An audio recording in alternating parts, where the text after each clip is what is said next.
Sejam todos muito bem-vindos ao nosso canal Ajuda para as Reuniões. Tudo bem com vocês, queridos irmãos? Esperamos que sim. Meus amados, neste vídeo estaremos disponibilizando a reunião Nossa Vida e Ministério Cristão completa dessa semana, 18 a 24 de março. De maneira objetiva, vamos estar analisando as partes principais dessa reunião, que são aquelas por perguntas e respostas, onde podemos dar nossos valiosos comentários. Iniciando, vamos analisar e ver algumas joias espirituais que podemos encontrar na leitura dos Salmos, capítulo 19 ao capítulo 21.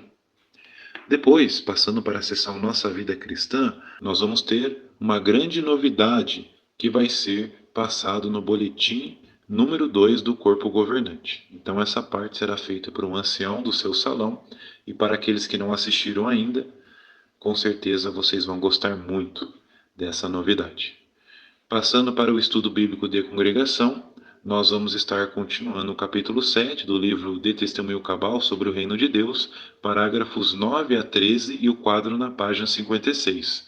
Também veremos que respostas, que comentários práticos podemos dar nesse estudo. Esperamos que cada um de vocês possam tirar bastante proveito dessa reunião completa que vamos disponibilizar aqui. E incentivamos aqueles que não forem inscritos, se inscrevam no nosso canal, deixem um gostei, um comentário, compartilhem nossos vídeos e torne-se membro do canal. Essa opção, além de ajudar o nosso canal a crescer, também na produção e elaboração desse vídeo, faz também com que esse vídeo que te ajudou ajude outros irmãos também que acompanham o canal. Vamos iniciar a nossa reunião Vida e Ministério Cristão.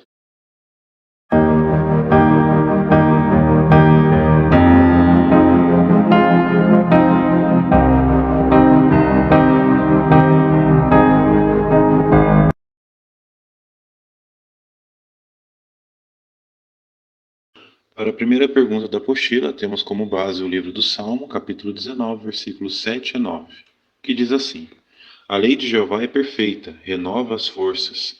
As advertências de Jeová são confiáveis, tornam sábio o inexperiente. As ordens de Jeová são justas, fazem o coração se alegrar. Os mandamentos de Jeová são limpos, iluminam os olhos. O temor de Jeová é puro, dura para sempre. Os julgamentos de Jeová são verdadeiros, justos em todos os sentidos. Vejam a pergunta: como esses versos poéticos são um exemplo de paralelismo sintético? Resposta: paralelismo é a correspondência de funções gramaticais e semânticas existentes nas orações. Além de melhorar a compreensão de texto, o fato de respeitar o paralelismo torna a leitura mais agradável. E é exatamente isso que vemos nesses versos, pois ao lermos os versículos, observamos na segunda parte de cada sentença ou frase que uma completa o pensamento da outra. Portanto, o verso inteiro é uma síntese, o resultado da junção de dois elementos. Muito bem. Agora, passando para a leitura completa do livro do Salmo 19 a 21, que joias espirituais você encontrou na leitura da Bíblia desta semana. E nós podemos, nesse capítulo 19, irmãos, dos versículos 7 em diante, encontrar várias joias espirituais. Então vamos estar mencionando aqui cada versículo e a lição que podemos tirar deles. Começando pelo versículo 7 do capítulo 19, diz assim: A lei de Jeová é perfeita, renova as forças, as advertências de Jeová são confiáveis, tornam sábio o inexperiente. Vejam a lição. Esse versículo menciona que as advertências de Jeová são confiáveis. Isso destaca a importância de confiar nas promessas e nos ensinamentos divinos contidos nas Escrituras. Além disso, também nos ensina que a confiança em Jeová e na sua promessa pode proporcionar sabedoria e orientação, especialmente em tempos de incerteza. Agora, passando para o próximo versículo, na continuação, o 8 diz assim: As ordens de Jeová são justas, fazem o coração se alegrar. Os mandamentos de Jeová são limpos, iluminam os olhos. Salmo 19, versículo 8, lição. Vimos aí que as ordens de Jeová são baseadas em princípios divinos de justiça. Também nos ensina que seguir os ensinamentos de Jeová não é apenas um dever, mas é um prazer, porque são também uma fonte de alegria. Portanto, Isso nos ensina que se formos obedientes aos mandamentos de Jeová, vamos ter profunda satisfação e alegria. Agora, na continuação, versículo 9: o temor de Jeová é puro, dura para sempre. Os julgamentos de Jeová são verdadeiros, justos em todos os sentidos. Lição: observamos que o temor mencionado aqui neste versículo não se refere a um medo paralisante, mas sim a um profundo respeito e reverência por Jeová Deus, ou seja, é um reconhecimento da sua grandeza e santidade. E este temor é limpo, no sentido que é puro e sem contaminação de motivos egoístas ou maliciosos. É um temor que surge do amor e da devoção e não na intimidação. Agora, na continuação, a próxima joia, versículo 10, ainda no capítulo 19. Diz assim: são mais preciosos do que o ouro, do que muito ouro fino, e são mais doces do que o mel que goteja dos favos. Salmo 19:10, a lição: as sentenças de Jeová é comparada a algo mais doce do que o mel que goteja dos favos. Esta metáfora destaca o prazer e a satisfação que advém de vivermos de acordo com a vontade de Deus. Então, seus mandamentos, além de serem algo sábio e justo, são também algo gratificante, que se seguirmos, vai nos dar assim como mel, prazer e alegria. Agora a próxima joia podemos encontrar no versículo 11, na continuação. Diz assim: por meio deles o teu servo é alertado, a grande recompensa em guardá-los. Veja a lição. Aqui mostra que os servos de Jeová são alertados, ou seja, recebem instruções por meio das Escrituras. Isso mostra que a palavra de Deus realmente é uma direção e sabedoria para a nossa vida. Como lição, isso mostra que a obediência aos ensinamentos divinos é fundamental. Além disso, o texto implica que a verdadeira compreensão das Escrituras anda de mãos dadas com a obediência. Não basta simplesmente conhecer a palavra de Deus, mas a verdadeira felicidade vem de viver de acordo com ela. Muito bem, agora veja o que diz o versículo 13, na continuação. E guarda o teu servo de cometer atos presunçosos, não deixes que eles me dominem. Então serei íntegro e inocente de pecados flagrantes. Salmo 19, versículo 13, a lição. Vimos aqui que o salmista reconhece sua própria fraqueza e dependência de Jeová, porque ele foi humilde e pediu a Deus que guardasse ele de atos presunçosos ou arrogantes, reconhecendo que, sem a orientação divina ou a orientação de Jeová, ele está propenso a cometer erros. Então, sem dúvidas, essa oração nos ensina a importância de também nos submetermos hoje aos mandamentos de Jeová e procurarmos, em tudo, obedecer a Ele e seguir a sua vontade divina. Agora, passando para o capítulo 20, veja o que diz o versículo 7.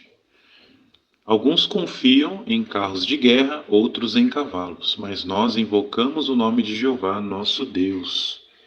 Salmo capítulo 20, versículo 7, a lição. No mundo cheio de incertezas e desafios, este versículo nos encoraja e nos ensina que devemos abraçar a fé em Jeová.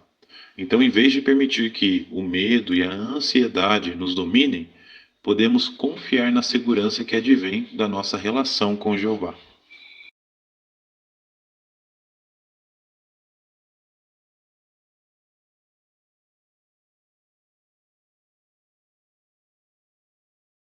Então, relembrando, o tema do capítulo 7 é Felipe declara as boas novas a respeito de Jesus.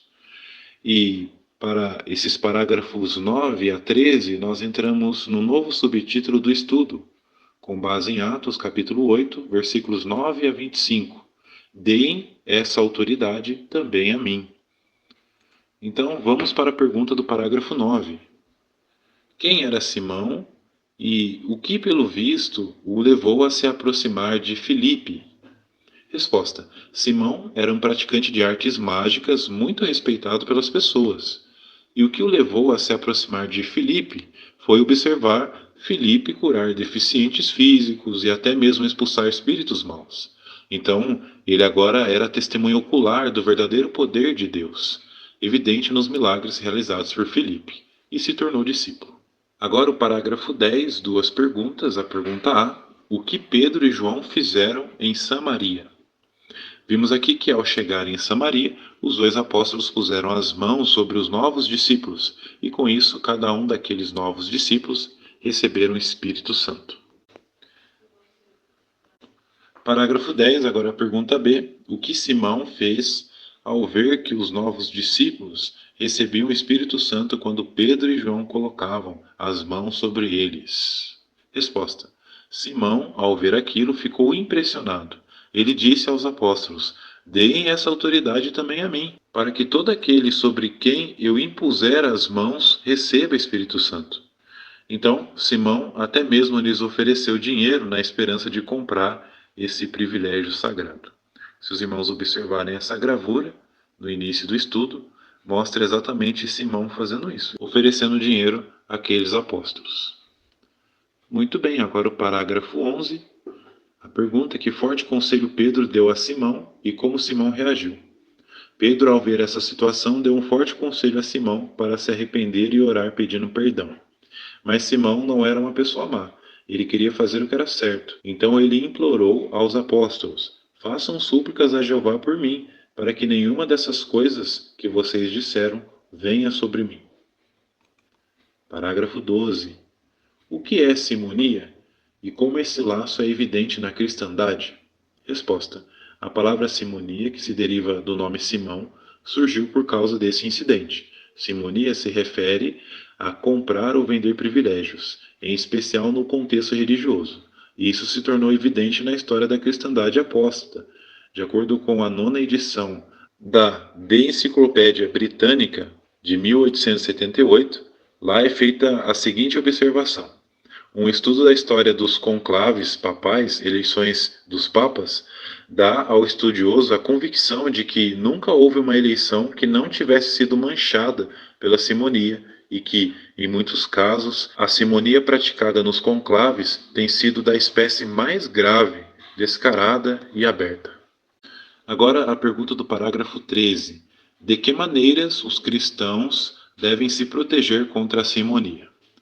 Conforme diz o texto de Provérbios 25-27, não há lugar na organização de Deus para aqueles que tentam buscar sua própria glória.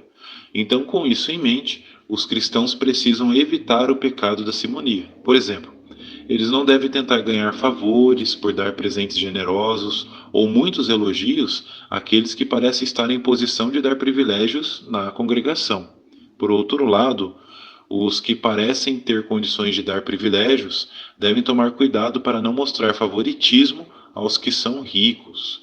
Realmente, todos os servos de Deus devem se comportar como menores, esperando que o Espírito de Jeová faça designações de privilégios de serviço. E neste quadro, irmãos, fazendo um breve resumo na página 56 com o título Pedro usa as chaves do reino.